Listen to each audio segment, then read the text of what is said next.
सदगुरु कबीर बीजक साकी प्रकरण साकी 18। काहे हरनी दूबरी यही हरियारे ताल, लक्ष्य अहेरी एक मृग केतिक टारों भाल।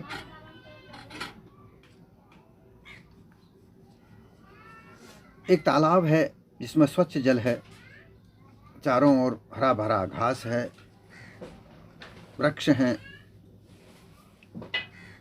ऐसे स्वच्छ जल से भरा हुआ, हरी भरी घास से भरी हुई भूमि जहाँ है, ऐसे तालाब में, ऐसे तालाब के किनारे पर एक हिरनी रहती है।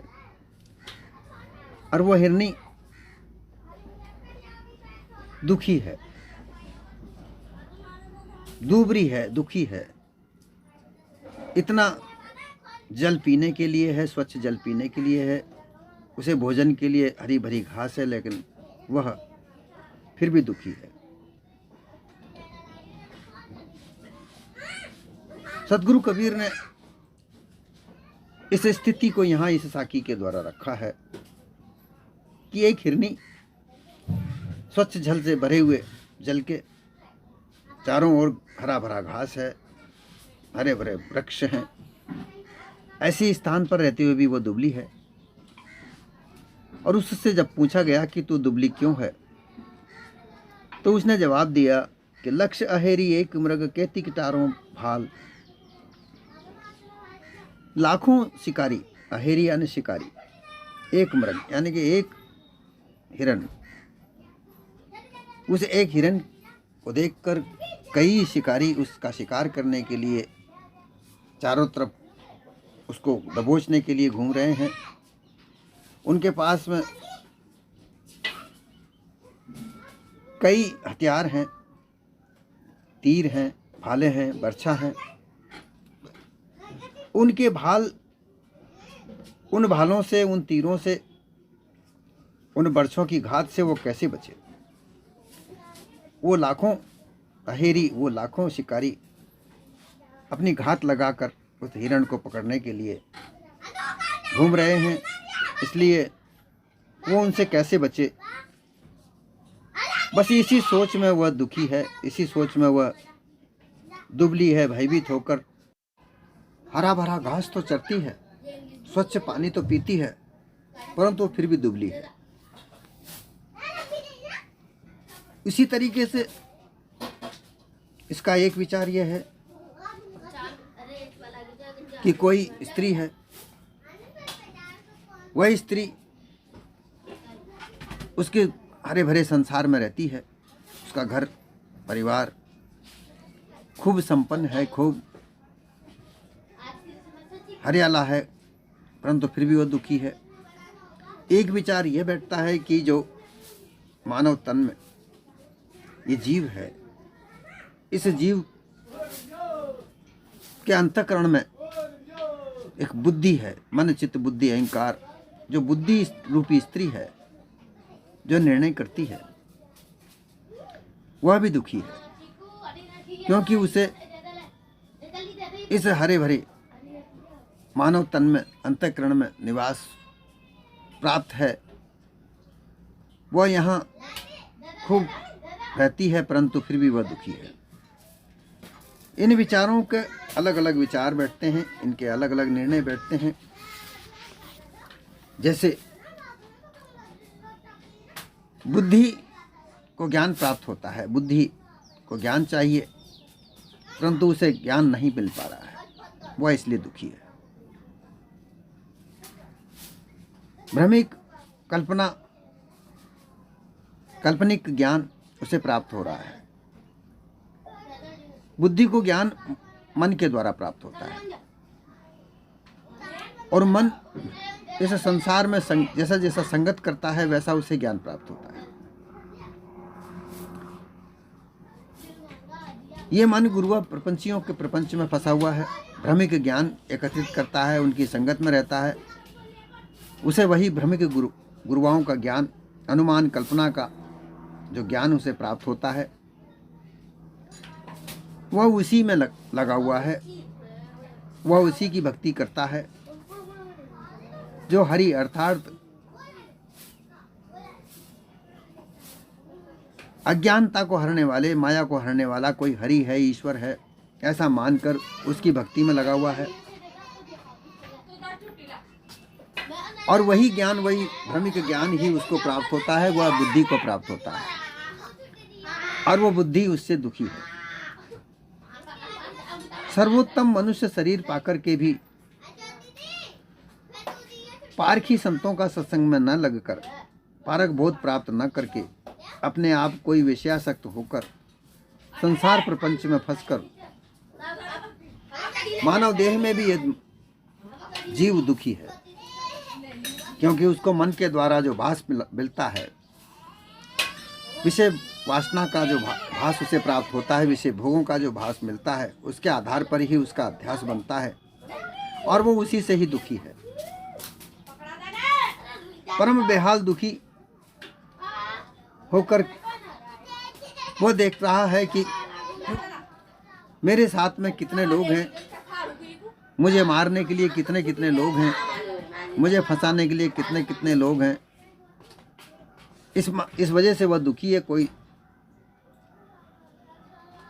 कोई ईश्वर की ओर भक्ति करने के लिए लगाता है, कोई परमात्मा की ओर भक्ति करने के लिए लगाता है, योग कराता है, कोई ब्रह्म ज्ञान बताकर उसे अनुमान कल्पना में लगाता है।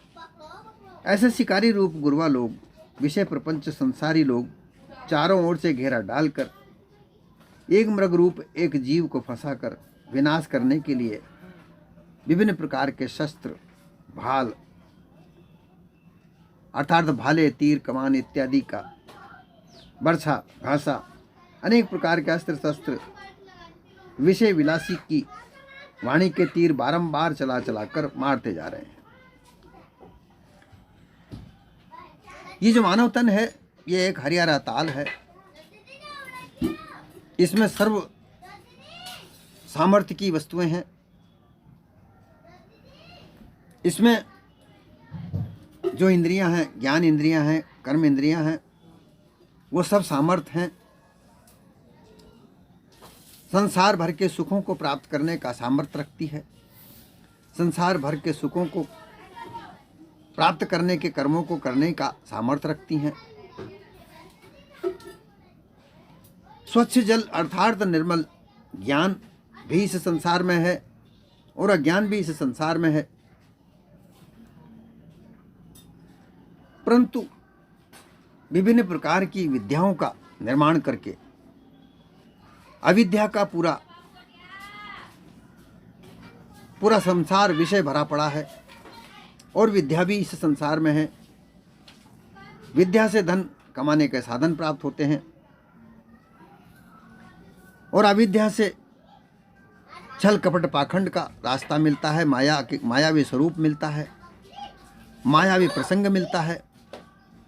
इनमें उलझ कर यह चेतन स्वरूप जीव इस हरियारे ताल में रहकर की दुखी है। अब विभिन्न प्रकार के विषय विलास की वाणी के तीर चला चला कर इसको घायल करते हैं। मानव तन में आकर इस देह में, इस चेतन स्वरूप जीव के पास में बहुत सारी सामर्थ्यताएं हैं। सर्वप्रथम तो इसके पास में वाणी है। जो निज वाणी है वह सत्य यथार्थ वाणी है। यह वाणी इसके पास में एक अमृत रूपी वस्तु है, परंतु इस वाणी का सत्य यथार्थ भेद न जानकर अनुमान कल्पना की द्वारा रचाई हुई वाणियों में उलझता है। इस वाणी के विभिन्न स्वरूप बनाए गए हैं। कोई भेकरी वाणी सुनाकर कर्मकांड में लगाता है। भेकरी वाणी उसे कहा जाता है जो बाहर की वस्तुओं को दर्शाए। बाहर विषय भोग की वस्तुएं हैं, विभिन्न प्रकार की वस्तुओं का, सांसारिक स्वरूपों का, बाहर का जो खाका है, जो स्थूल शरीर है, जो मोटी माया है, धन रूपी माया, परिवार रूपी माया, व्यवहार रूपी माया, ऊंचा पद रूपी माया, मोटी झीनी माया जो भी है, वो संसार की जो देखने में आती है, उसका वर्णन किया जाता है, उसको सुना जाता है, वह भेकरी वाणी है। इस भैकरी वाणी में कर्मकांड सिखाया जाता है और मानव कर्म को छिपाया जाता है। यहाँ छिपरा भूमिका कही जाती है, जो छिपी हुई है, मानव भूमिका छिपी हुई है और कर्म पशुआ कर्मों को करने के लिए उसे लगाया जाता है। वो इसमें दुखी है क्योंकि वो कर्म करने के बाद भी वो सुख नहीं प्राप्त होता। कर्मकांड क्या है? इसमें तीर्थों में जाकर स्नान करो, धन का दान करो, हवन यज्ञ करो, पूजा जप तप करो, ये कर्मकांड है। परंतु मानव कर्मों को छिपाया जाता है। मानव कर्म सांच, विचार, शील, दया, धीरज इनको धारण करे, मानव जैसे कार्य करे, पशुओं के जैसे पशुआ कर्मों को त्यागे और मानव कर्मों को धारण करके मानव जैसा जीवन, हंस जैसा जीवन व्यतीत करे। परंतु वो कर्म कांड में उलझा कर उस इस हरे भरे संसार में, इस हरे भरे देह में रहते हुए भी ये अहेरी, ये शिकारी इसको भयभीत करके रखते हैं।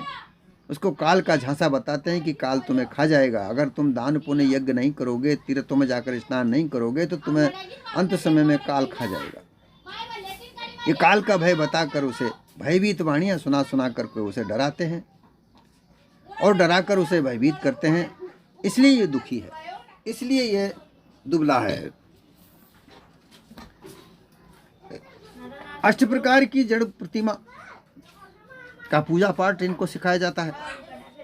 8 प्रकार की मूर्तियाँ, सोने की मूर्ति, चांदी की मूर्ति, तांबा पीतल की मूर्ति, रत्नों की मूर्ति, मिट्टी की मूर्ति, पत्थर की मूर्ति, उन मूर्तियों को विभिन्न प्रकार के देवी देवताओं की मूर्तियां बनाकर उनको स्थापित करके उनकी पूजा करने के लिए उनका पूजा पाठ,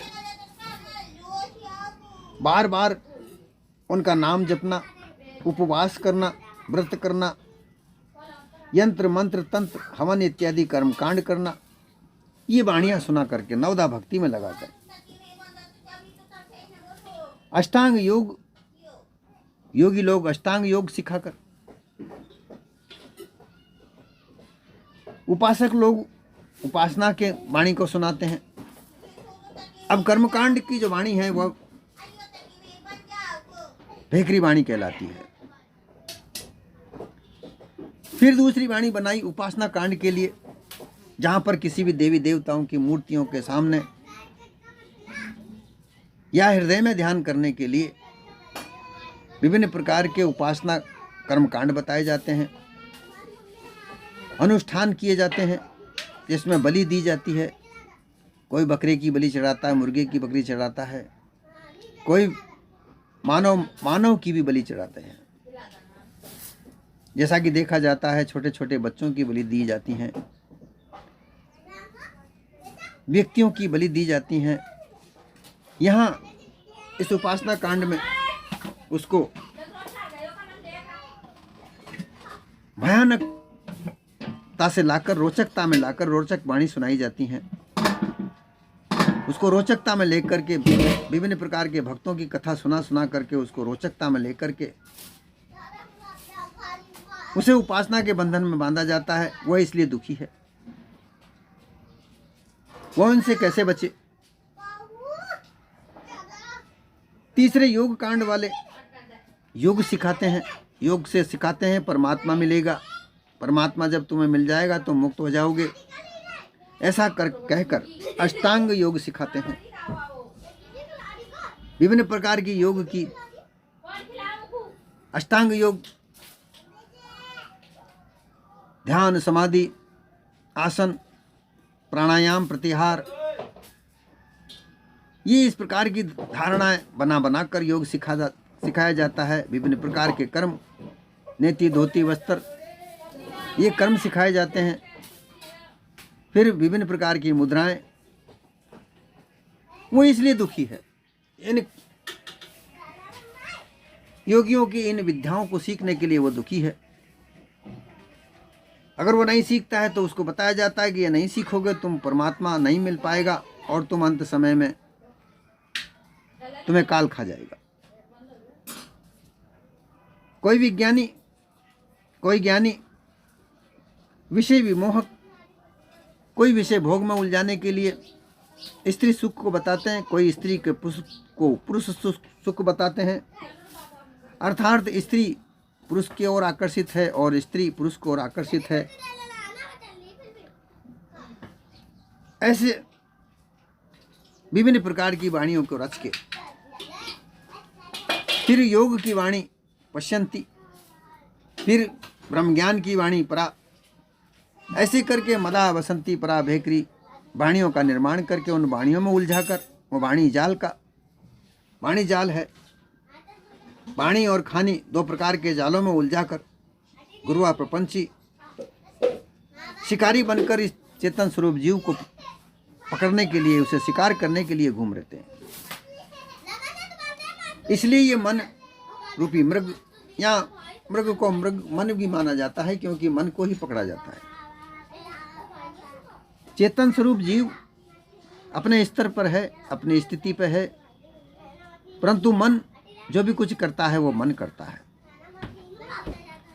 ये मन रूपी मृग, ये हिरण, ये एक शिकार से बचे तो कैसे बचे, क्योंकि जो मन की सत्ता है वो माया के साथ जुड़ी हुई है। मन माया के साथ रहता है। मन ये सागर है, शायर कहा गया है। इसमें अज्ञानता का जब तक जल भरा हुआ है तब तक ये दुखी है। पर अब इसकी रक्षा करे तो कैसे करे, क्योंकि गुरुआ प्रपंची लोग ही इसको उलझाकर पकड़ के बांध कर रखते हैं। वो कई शिकार के तरीकों से इस मन को पकड़ते हैं, अपने बंधन में बांधते हैं। ये उन बाणों से बचे तो कैसे बचे, उन वाणी के बाणों से बचे तो कैसे बचे।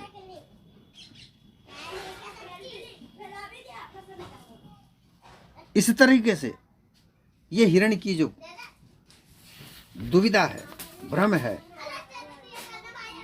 वो कैसे अपने आप को बचाए, ये प्रश्न खड़ा होता है। हिरणी से पूछा कि भाई तू हरे ताल में रहते हुए भी दुखी है। हिरणी ने कहा, हजारों लाखों शिकारी मुझे पकड़ने के लिए, मुझे मारने के लिए विभिन्न प्रकार के शस्त्रों का अध्ययन करके मुझे मारने के लिए अपना दाव देख रहे हैं। मैं उनसे कैसे बचूं, बस इसीलिए मैं दुबरी हूं। 6 प्रकार के शास्त्रों का, शस्त्र अर्थात 6 प्रकार के शस्त्र यानी गुरुआ प्रपंचियों ने निर्माण किए। कोई कहता है वैशेषिक शास्त्र, कोई कहता है न्याय शास्त्र, कोई कहता है अष्टांग योग शास्त्र, कोई कहता है ब्रह्म शास्त्र। 6 शास्त्र का निर्माण करके उनके अलग अलग सिद्धांतों में इस मन को पकड़ रखा है और उस मन को विभिन्न प्रकार के उपदेश दे देकर इसको उलझाए रखा है। वो अपने अंदर संपूर्ण ज्ञान भरे हुए है, क्योंकि चेतन स्वरूप ज्ञानाकार का ज्ञान उसके पास है, परंतु वह उसे भूला हुआ है, क्योंकि उसे भुलाया गया है। मीमांसा कहे सब कर्मी है। मीमांसा शास्त्र कहता है कि कर्म करो, कर्म कांड में उलझा रखा है। और कर्म भी का तीर्थ में जाओ, वहाँ स्नान करो, दान पुण्य करो, होम यज्ञ करो, ये कर्म। पशुआ कर्म से बचने का कहीं भी कोई नामो निशान नहीं, मानव कर्मों को धारण करने का कोई उपदेश नहीं। मीमांसा शास्त्र कर्मों को बताता है। वैशेषिक समय को ध्याता है। वैशेषिक समय कहता है कितने ही कर्म करो, समय के अनुसार ही फल मिलेगा। फिर न्याय शास्त्र कहता है कि तुम कितना ही कर्म करो, कितने ही समय की पालना करो, परंतु ईश्वर फल देने वाला है। फिर योग, पातंजलि योग बताता है। ध्यान योग के द्वारा पातंजलि कहते हैं कि उस ध्यान के योग से उस ईश्वर को प्राप्त करो, वो तुम्हें फल देगा। ये सांख्य योग बताता है, सांख्य नित्य और अनित्य कहता है। फिर वेदांत ब्रह्म अनुमानता है। इस प्रकार से विभिन्न प्रकार के शास्त्रों के विभिन्न प्रकार के सिद्धांत संसार में बनाकर ये गुरुआ प्रपंची लोग इस चेतन स्वरूपी जीव, इस मन रूपी हिरण का ये शिकार करके उसे पकड़ते हैं और उसे पकड़ने के प्रयास में रहते हैं। इसलिए ये मन ये दुखी है। अब इससे बचे तो कैसे बचे?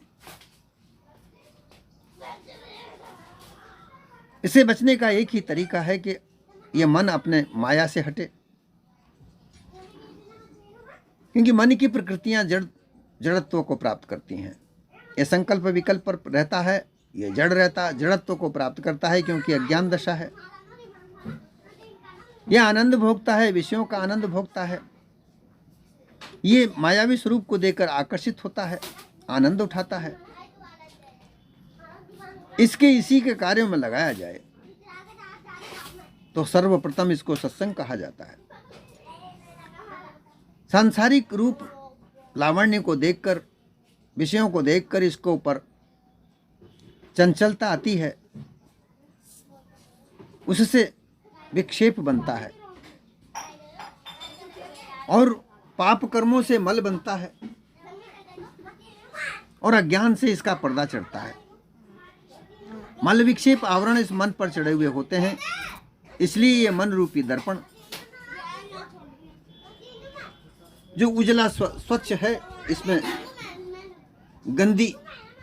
गंदापना छाता है और उस गंदेपने से इसको कुछ दिखता नहीं है। इस गंदगी को दूर करने के लिए ज्ञान की आवश्यकता होती है। अब इस ज्ञान को प्राप्त करने के लिए सत्संग कहा गया है। ज्ञान को प्राप्त करने के जो साधन है वह सत्संग है, सर्वप्रथम सत्संग है।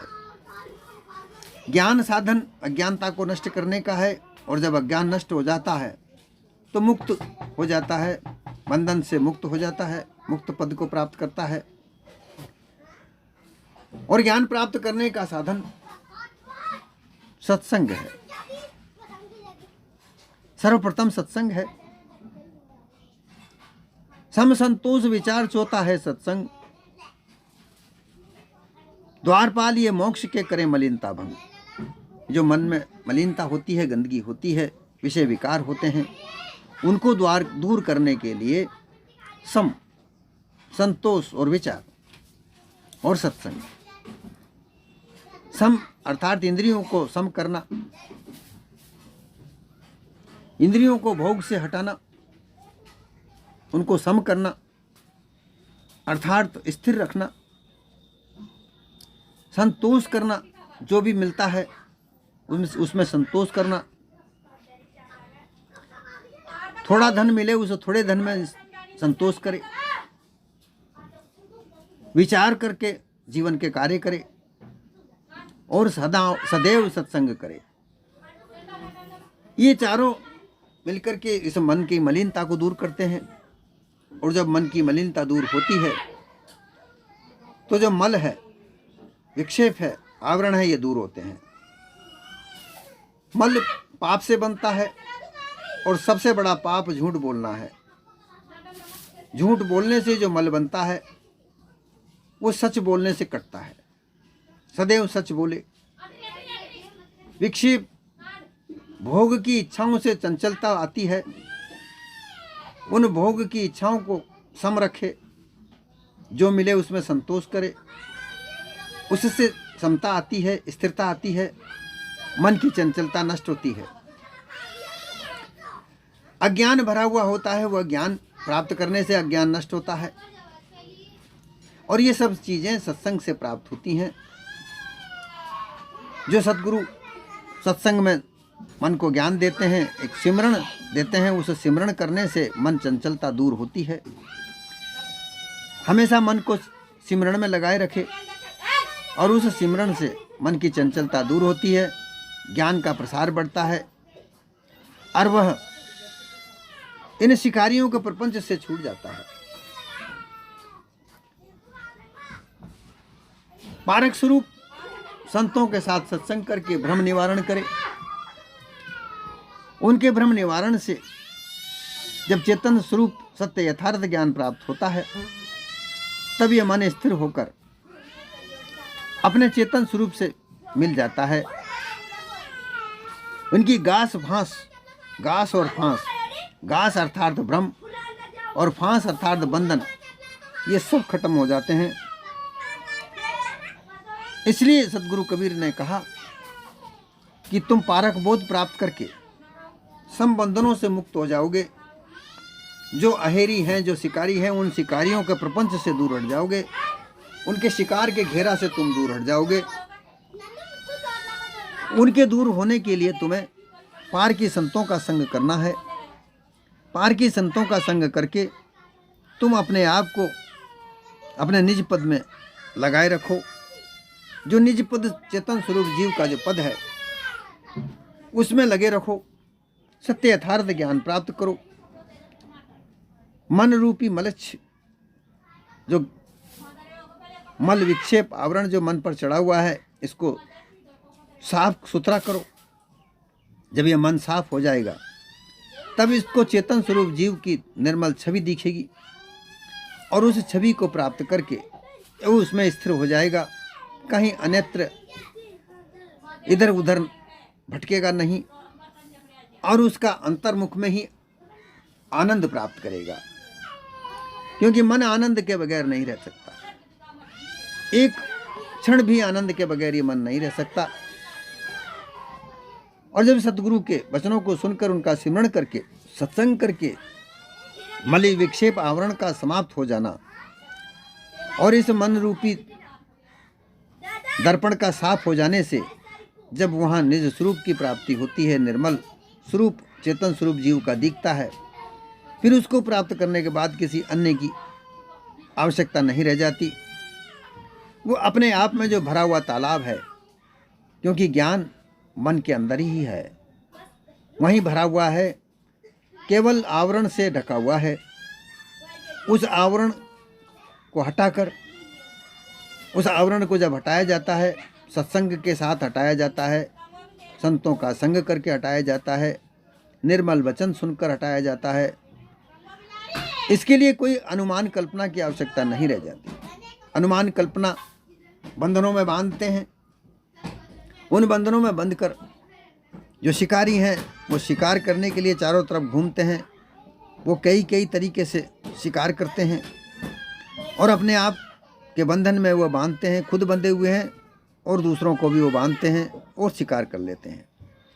इस प्रकार से मन अहेरी पकड़ते हैं।